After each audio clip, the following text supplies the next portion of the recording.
There's been often calls for sort of the end of U.S. exceptionalism. I think over the last 15, 20 years, around the global financial crisis, the debt crisis, certainly in COVID, I think the U.S. has some powerful advantages: the liquidity of our capital markets, the rule of law, and then the strength of the innovation in our companies. And I think as we continue to lead in that way, that's what makes the U.S. exceptional. Obviously, the last month put a little bit of a challenge, and clearly here in some of the meetings, particularly from investors overseas, there are questions. Am I too exposed to the dollar? Should I be concerned? We would say we think that this will settle. The Madisonian system works. The U.S. will continue to get through this, even if we have an economic slowdown.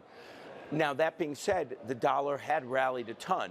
So putting everything aside, is it illogical that it came down 10% over the last month or so? No. So I think you can continue to have a lot of confidence in the U.S., but at the same time, there are opportunities in other parts of the world. That's why we're a global investment firm. And for investors, having some diversification, I think is very important.